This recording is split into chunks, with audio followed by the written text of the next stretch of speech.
Olá pessoal, eu sou Carlos Armit e você está assistindo ao meu canal Astrologia Sistêmica.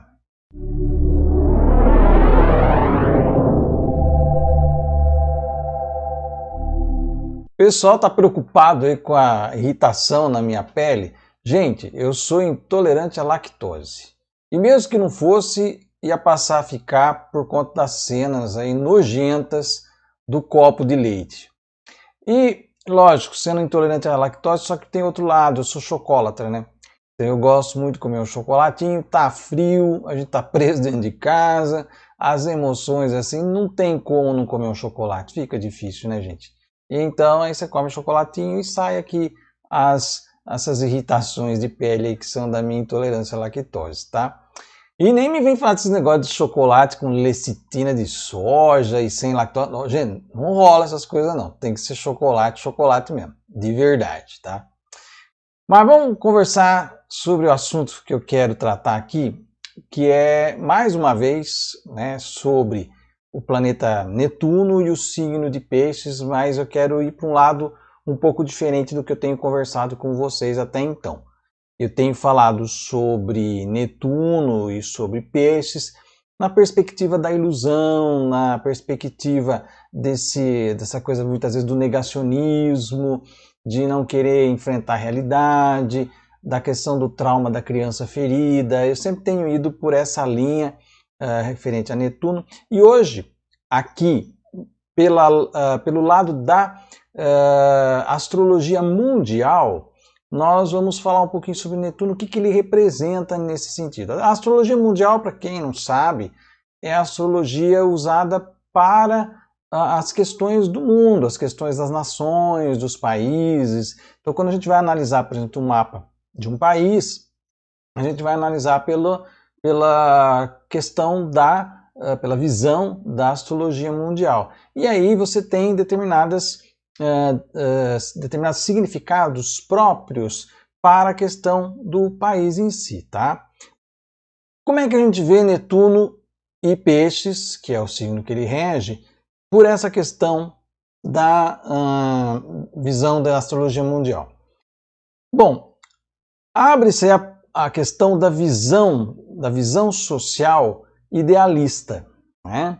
Então, sempre que você tem uma sociedade ideal, uma visão, uma utopia nacional, ou alguma coisa assim que é o sonho de uma coletividade, que pode ser um sonho, mas também pode ser um pesadelo, porque você tem utopias que pregam coisas que nós, do bom senso e do bom caratismo, aprovamos, mas tem certos desejos, tem certos ideais aí que querem uma outra sociedade que a gente, do bom caratismo, não aprova, né? Então, sempre que você vai ter essas visões, você vai abrir duas possibilidades.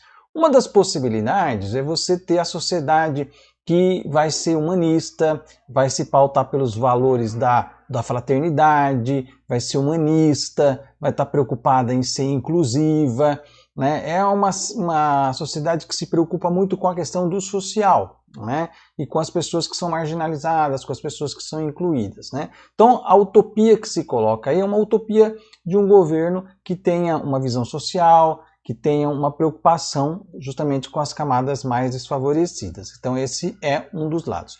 O outro lado, que também é idealista, que também é utópico, que é uma sociedade perfeita. Uma sociedade perfeita onde existe uma raça perfeita, uma raça pura, que é esse pessoal da eugenia, né, que quer simplesmente, como aconteceu lá no caso do nazismo, de querer uma sociedade que seja apenas de um jeito, que tenha apenas uma única crença religiosa, que tenha apenas uma única visão política, um governo onde todo mundo tenha que se adequar a ele. Então essa visão também é uma visão netuniana. As duas são visões que fogem um pouco da realidade, porque a gente não consegue, por um lado, por mais que a gente tente buscar uma sociedade que consiga promover o bem-estar para todos, a inclusão de todos, embora esse seja um objetivo que eu acredito que seja possível ir se construindo com o tempo.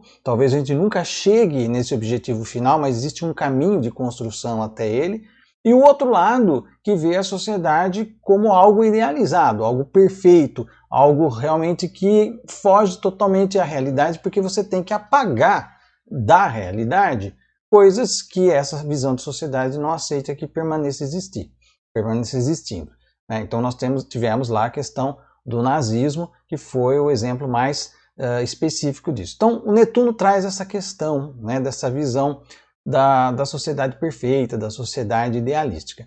Mas ele também representa, no mapa dos países, todas aquelas instituições que apartam os outros da sociedade. Então, por exemplo, os hospitais são regidos por Netuno, né, porque as pessoas ficam apartadas ali, separadas, adoecidas. As prisões representam também isso, e qualquer outra forma os manicômios, enfim, toda a parte onde você vai separar, vai segregar um grupo porque tem alguma situação, seja porque tem que ficar tratando uma doença, seja porque cometeu um crime e tem que ficar preso, né? Seja porque não consegue conviver em sociedade, precisa ficar numa instituição psiquiátrica. Então representa todos esses aspectos e também aquelas marginalizações que a própria sociedade cria, como o crime organizado, né? Como as máfias. Então tudo isso é regido pelo Netuno, né, tanto dos seus lados aí positivos quanto negativos. Tá? Também representa aquelas sociedades místico-esotéricas fechadas e misteriosas, representa o lado mais secreto das religiões, né? Então tem todo um aspecto nesse sentido aí. E também representa o lado, vamos dizer assim, mais da polícia secreta, vamos dizer assim, né? Aquele lado mais secreto. Sempre existe um segredo quando a gente está trabalhando com o signo de Peixes e com Netuno. A gente sempre tem alguma coisa que está separada, que não está totalmente às claras, né? Que está sempre escondido debaixo do pano. E existe essa questão da exclusão. Quando a gente olha, por exemplo, pelo lado do mapa sistêmico, saindo um pouco da astrologia mundial, do lado sistêmico, também a gente vai ver ali no Netuno os excluídos. Né? A prática de atendimento astrológico mostra que sempre Netuno, as posições de Netuno no mapa vão falar de algum nível de exclusão, né? Alguma exclusão que aconteceu no sistema familiar. Então sempre a gente tem essa questão, exclusão de um lado, busca de uma sociedade ideal do outro. Então Netuno, Peixes representa isso. O que está acontecendo nesse momento, né, gente? Marte está passando justamente por Peixes e vai se encontrar logo, logo aí com Netuno. Netuno está em Peixes, no signo dele. E nesse momento que Marte está fazendo esse encontro com Netuno, ele vai sofrer aspectos de oposição e quadratura das lunações que nós viemos falando aí, tá? A última vez que nós tivemos esse atrito de Marte com lunação foi agora na Lua crescente, que eu fiz um vídeo falando sobre crescente de fogo, tá? E a próxima será agora no dia 5, sexta-feira, dia 5 de junho, haverá uma lua cheia, que será um eclipse, inclusive, e que vai fazer uma quadratura, que é um aspecto ainda mais atritante com o planeta Marte, tá?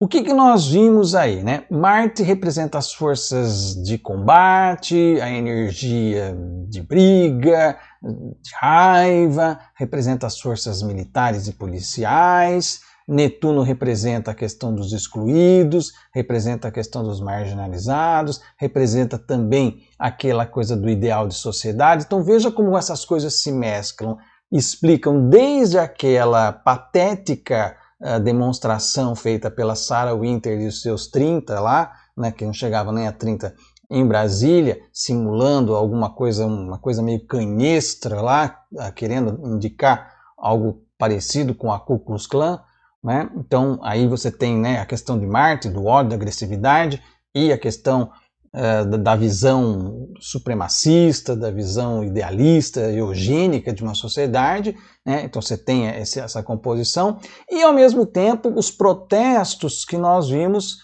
acontecendo na Avenida Paulista, que ficou claro para todo mundo, né, que a polícia tem um lado, né? A polícia ela fica de costas para os bolsonaristas, porque ela entende que eles não são nenhuma ameaça para elas, né? E fica de frente apontando as suas armas para aqueles que defendem a democracia, né, vendo ali como sendo uma ameaça. Então ficou claro ali essa posição. Nós vimos os vídeos dos bolsonaristas indo, aquela mulher com o taco de beisebol ridícula, né, indo lá fazer cutucar o pessoal que estava defendendo a democracia, e outras tantas situações que aconteceram ali, e acabou acontecendo isso. A polícia joga bomba em quem? Não em quem provocou, não em quem estava com beisebol, quem estava levantando cartazes de intervenção militar, né, cartazes contra... Isso é contra a lei. Né? A polícia tinha que agir contra eles, né? Porque eles estavam cometendo um crime flagrante ali naquela hora, defendendo a intervenção militar. Porque é contra a Constituição. Então a polícia tinha que tacar em cima deles, e não em quem estava defendendo a democracia. Né? Mas você vê, né, onde você tinha o maior número de negros, né? Justamente naquela manifestação pela democracia, e uma maioria de brancos ali na bolsonarista. Então, ficou claro a situação. Está claro aí, né? E Marte, em Peixes, junto com as energias de Netuno ali, está demonstrando tudo isso daí, né, gente? Está mostrando essa questão da energia marciana, da questão da exclusão, mas também a questão da visão supremacista. Tinha bandeiras supremacistas, bandeira Ucrânia, nazismo, essa coisa toda estava presente naquela manifestação, isso daí ficou claro, estão aí os vídeos. E dá uma olhada aqui para vocês verem, esses vídeos aí rodaram no final de semana, fica bem claro como é que foi essa situação. Só mostrei, que bater! Vai fazer merda. Fascista é você, ó. Você é fascista, ó. Ela pode andar com esse taco de Ô, isso é arma branca, policial. policial, ela pode andar com esse taco de beisebol? Isso é arma branca, policial. Mas ela pode andar com isso? Ô, policial, se o manifestante do outro lado fosse pego com isso. Não é da sua conta. Ô, policial, se o manifestante do outro lado fosse pego com isso, o que vocês fariam com ele? Eles só fazem merda lá. Guarda esse taco, vamos na casa, guarda esse taco aí. Guarda esse taco. Cara, por favor, vamos pra lá. Guarda esse taco. Cara, por favor. Vem cá que eu ensino no seu. Está acontecendo nos Estados Unidos com a bandeira de racistas da Ucrânia. Esse símbolo de racismo na Ucrânia. E acham que a gente vai recuar? Não vamos recuar. Não vamos. Nem passo para trás. Aqui é democracia.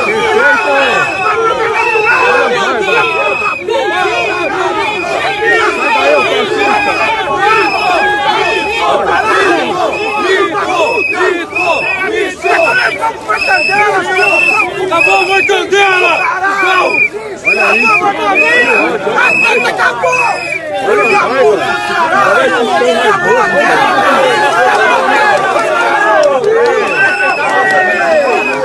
O que dá alento para a gente é que esses grupos nazifascistas, supremacistas, bolsonaristas, né, eles são grupos minoritários no Brasil. Né? Eles representam aí uma faixa muito pequena e que vai ser solapada pela grande manifestação a favor da democracia que vai acontecer nesse país e que vai promover uma mudança aí, provavelmente a deposição do governo Bolsonaro. Então assim, eles estão reagindo, eles são uma minoria, então eles ladram muito alto, eles são muito agressivos, são muito estúpidos, né? Você vê a forma que os bolsonaristas que entram aqui no canal, até hoje, gente, não teve um único que veio e colocou assim, olha, Carlos, eu não concordo com o que você está falando por causa disso, daquilo. Não, eles entram aqui, eles xingam, né? No máximo eles conseguem escrever no máximo 3 palavras, onde 2 são palavrões. Então, que eles não têm argumentação, eles não têm condições intelectuais de promover algum tipo de debate, de ideias. Eles querem ganhar no grito, querem ganhar com o taco de beisebol na mão. É essa a truculência, né, a violência, a agressividade. Porque são o quê? Um bando de crianças da 5ª série.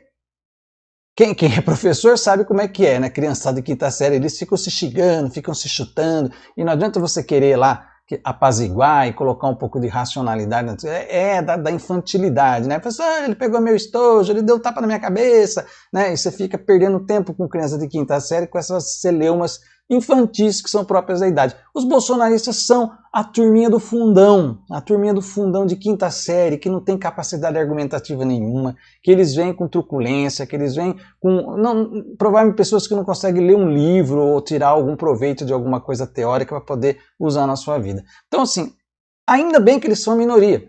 né? Isso está ficando claro. O processo de luz está jogando luz, está mostrando esse lado sombrio nosso, que a gente achava que não tinha, né? A gente achava que não tinha isso, mas está expondo. Para quê? Para ser limpo, para ser varrido daqui esse tipo de concepção. Isso não vai fazer parte da nossa sociedade. Não vai fazer parte, não é isso. A nossa Constituição é muito clara em defesa dos direitos, em defesa da diversidade. E se a pessoa não gosta, ela vai ter que submeter essa Constituição. Ela não vai rasgar essa Constituição e não vai cometer crimes contra essa Constituição, porque tem uma maioria de pelo menos 70% que é a favor da manutenção das nossas instituições, da nossa Constituição, e é isso daí, não adianta. Mas eles fazem barulho, vão continuar fazendo barulho, e esse barulho uma hora vai se silenciar diante dos fatos que vão se impor da realidade que vai acontecer aí. Eu gostaria só de comentar uma história com vocês, para você ver como que é isso, né, da violência que se faz, né?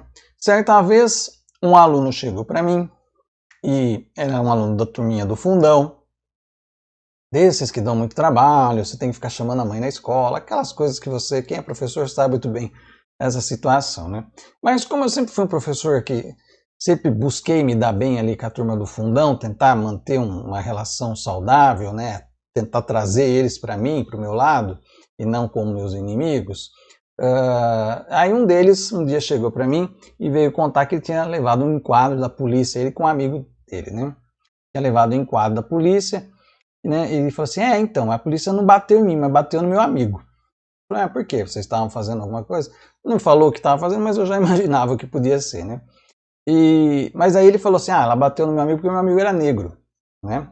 Então bateu no rapazinho junto com ele porque o rapaz era negro, mas não bateu nele, ele era branquinho, de olho claro, né? Bom, enfim, aí eu comentei com ele, falei assim, olha, existe um racismo estrutural no Brasil, a polícia, nós temos uma herança da ditadura, em outros países a polícia não é militarizada como aqui, então tem toda uma cultura da polícia de capitão do mato, de agir contra os negros. Eu expliquei para ele toda essa situação, aparentemente eu achei que ele tivesse entendido. Passou alguns meses, ele veio falar para mim assim, professor, eu não vou prestar vestibular não. Eu falei, não, o que você vai fazer? Eu vou prestar concurso para polícia. Você vai ser, eu quero ser polícia militar. Eu falei assim, mas por que você quer ser polícia militar? Porque eu quero bater em vagabundo.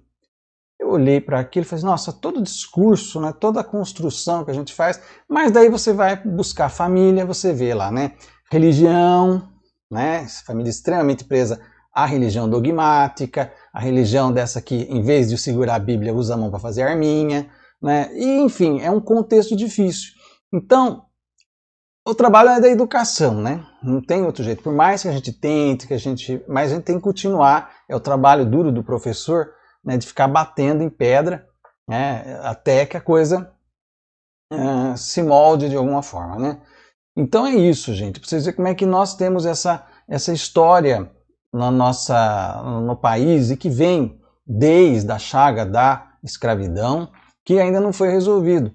E são problemas que são sistêmicos, enquanto a gente não olhar para trás, já falei isso em vários vídeos, enquanto a gente não olhar para trás, né, enquanto a gente continuar reforçando essas histórias de exclusão, de racismo, de perseguição, né, enquanto tiver gente aplaudindo o assassinato da Marielle, enquanto tiver gente vindo aqui atacar porque nós estamos tendo um discurso que é no sentido humanitário, no sentido de busca de um mundo sem preconceitos, enquanto nós tivermos isso, a gente vai ter que continuar aqui na luta, batendo nesse ferro frio, até que um dia a gente consiga fazer as coisas se modificarem. Nos Estados Unidos, a coisa está sendo na base da revolução. Nós estamos vendo lá que o pessoal está partindo para o confronto direto com as forças opressoras do Estado. Provavelmente, como eu já falei nos outros vídeos, isso também vai respingar aqui, e nós temos uma juventude aí que está tinindo. Não é só a juventude que está com vontade de ir para as ruas protestar, né? Mas eles estão aí que nem aqueles cavalos novinhos que estão lá presos na baia, lá querendo sair logo, né? Então tá difícil, 70 dias de quarentena, mas é isso que vai acontecer, gente. E aí a gente vai ver no passo dessas lunações que vão acontecer aí, de olho agora sexta-feira, e de desdobramentos em direção até o dia 28 de junho, que dá até medo de falar nisso, nós vamos ver um aumento da temperatura, sim, aqui no país, e a imprevisibilidade também está no ar sobre qual é o desfecho disso tudo. Esse é o recado que eu gostaria de deixar com vocês. Se você gostou desse vídeo, dê um like aqui, deixe seu comentário, compartilhe nas suas redes sociais e se inscreva no canal, ativando o sininho para receber a notificação de novos vídeos. Eu vou ficando por aqui, até o nosso próximo vídeo e um grande abraço.